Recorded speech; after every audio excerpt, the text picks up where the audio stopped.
légende tutoriel expliquant le langage BPMN utilisé pour décrire les processus et procédures chez Enovea, ou du moins langage utilisé qui s'approche du BPMN. On va créer donc un nouveau diagramme. Donc là, on est sur Droyo, c'est ce qu'on utilise en général chez Enovea. Il va en général falloir se rendre dans plus d'icônes, en bas à gauche, et dans Entreprise, sélectionner BPMN qui n'est pas sélectionné normalement initialement pour voir apparaître des pictogrammes que nous allons utiliser. Donc le langage BPMN comporte trois pictogrammes principaux que sont les événements qui sont des cercles, les tâches qui sont des rectangles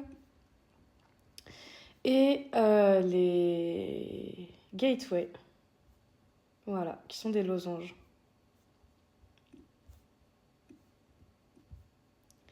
Je vais l'écrire, donc event en anglais,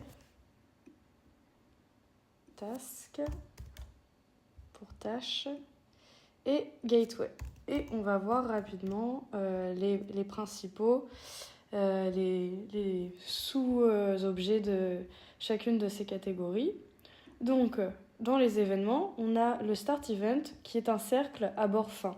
En général, sur les processus BP Enovea, il est représenté en vert pour que visuellement il soit plus distinguable de ses homologues de différentes significations, comme là par exemple c'est l'intermédiaire event.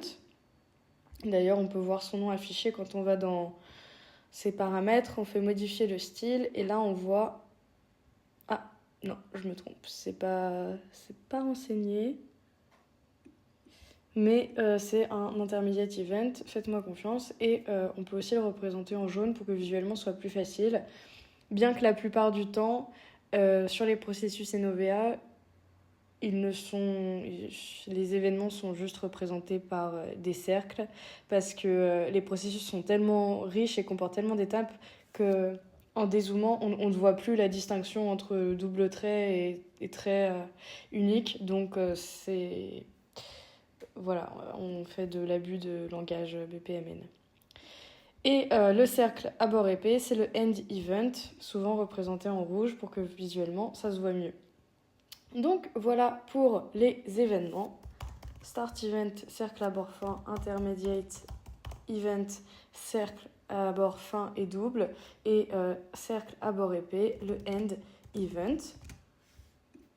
Donc pareil, normalement dans le BPMN on peut avoir qu'un start event. Bon, on s'est permis des libertés par rapport au langage initial BPMN. Maintenant dans les tâches, on va avoir différents types de tâches, notamment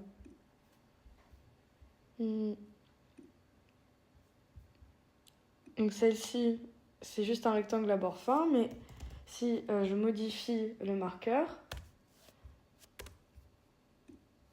ça peut devenir une tâche, par exemple, envoyer un message.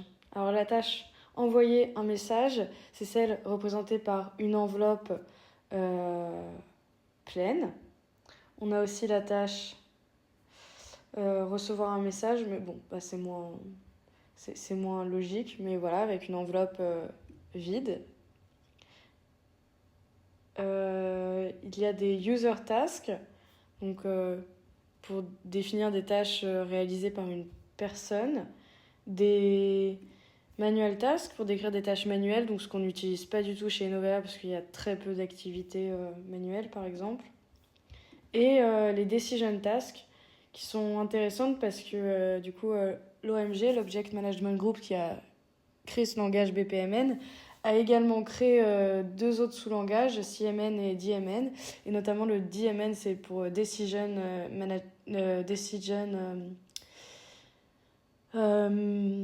M j'ai oublié et N c'est Notation. Mais du coup, normalement quand on voit ce pictogramme, ça implique qu'il y a une prise de décision et qu'on va utiliser enfin, c'est une tâche de prise de décision qui est donc plus complexe que les autres tâches et qui implique plus de choses. Et donc ça peut être utile de savoir à quoi correspond ce pictogramme pour pouvoir distinguer des étapes qui vont être d'importance plus ou moins grande. Mais bon, au final, sur la plupart des pictogrammes Task et Novea, on a utilisé aucun marqueur. Voilà, parce que pour le moment, il faut que les gens découvrent un peu cette notation. Et après, si elle est vraiment adoptée, on pourra aller dans son exploitation plus intensive et aller plus dans le détail. Bon, en revanche, ce qu'on a plutôt bien utilisé, parce que c'est vraiment important, c'est les gateways. Donc, je vais prendre l'exemple, on va prendre l'exemple d'un petit processus. Donc, on a un événement de départ qui serait par exemple le fait d'avoir faim.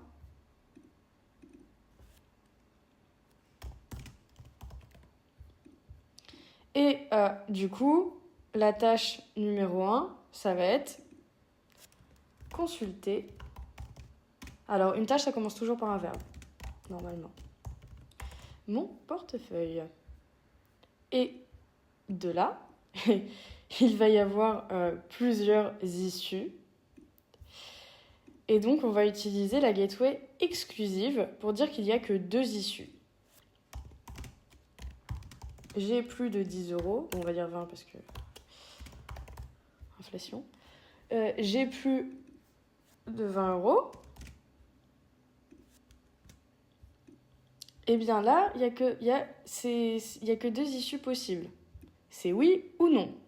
Et donc c'est ça qu'on appelle une gateway exclusive, donc représentée par la croix transversale comme ça.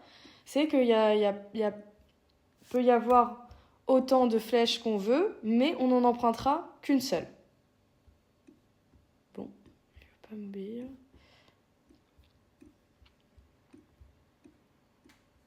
Donc par exemple, oui, non. Donc non, je vais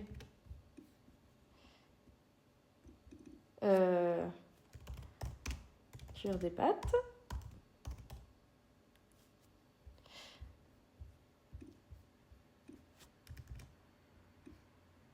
Et oui, bah, je vais pouvoir aller au restaurant.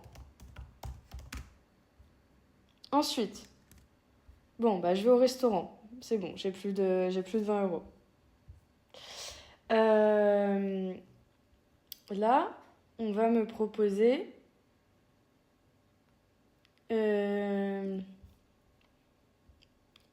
je vais avoir besoin de plusieurs choses. Je vais avoir besoin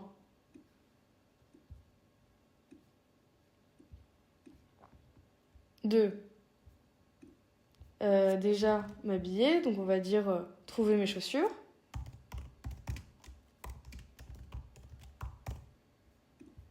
Et j'ai aussi besoin de trouver mes clés de voiture.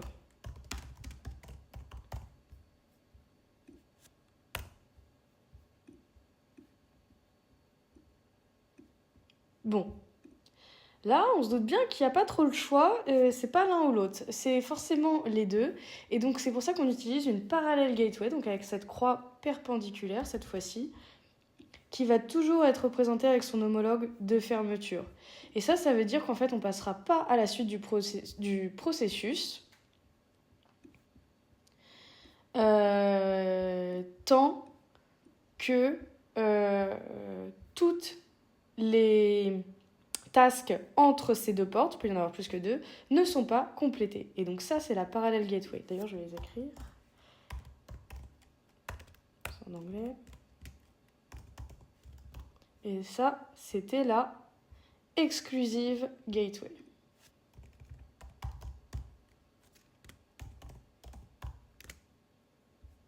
Bon, je pense qu'exclusive vient le... Et on va pouvoir passer maintenant, donc on va se mettre à un événement intermédiaire, puisqu'on va se dire qu'on est arrivé au restaurant. Donc ça c'est un événement. Je suis assis au restaurant. Et donc là, une charmante serveuse va me proposer plusieurs options. C'est-à-dire que je vais pouvoir prendre un plat seul. Voilà.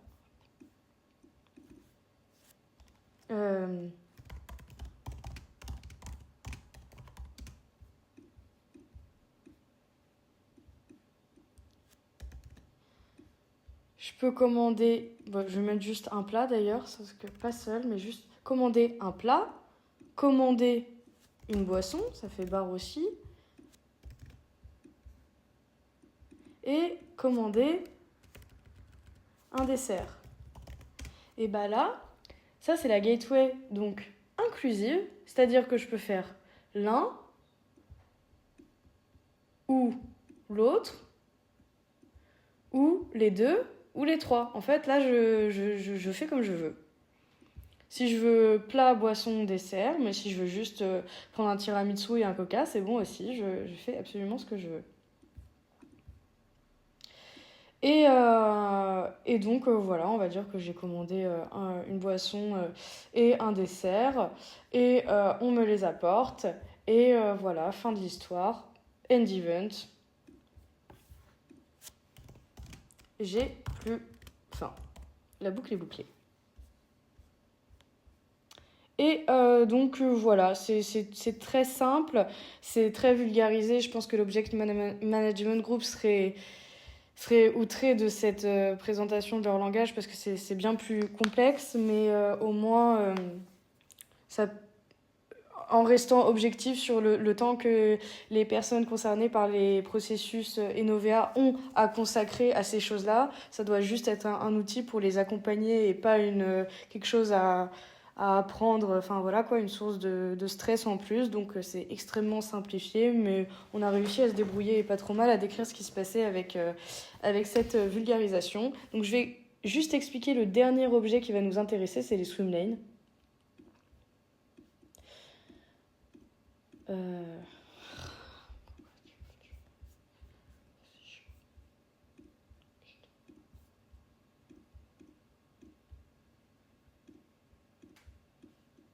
Ah, voilà. Donc les swim lanes, c'est... on va les représenter par... voilà, horizontal lane. Celle-là, on voit qu'elle est pleine. Ouais. On va en préférer une vide. Pour en trouver plus haut, voilà, horizontal container. Comme ça, c'est vide. Ça va pas venir... Et donc, le principe, c'est que ça va nous permettre de responsabiliser enfin, donner un responsable aux tâches qui sont mentionnées. Donc, on va dire que ça, c'est moi.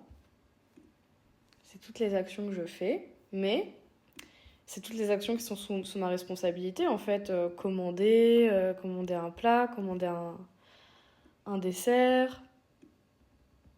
Mince. Tout ça, ce sont des actions sous ma responsabilité. Le fait de regarder dans mon portefeuille, le fait de prendre la décision d'aller au restaurant. Mais il y a aussi des actions qui sont celles de la serveuse ou du serveur, par exemple. Par exemple, une fois que je suis assis au restaurant, eh bien,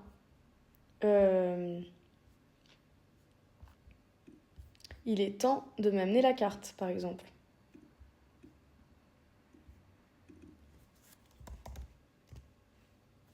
Amener la carte au client. Et ça fait partie des fonctions de la serveuse ou du serveur. Voilà. Et ainsi, on distingue bien qui a quoi comme responsabilité. Voilà. C'est la fin de ce tutoriel de légende, des pictogrammes utilisés pour décrire les processus Enovea, qui sont donc fortement inspirés du BPMN, bien qu'on ne le respecte pas à la perfection.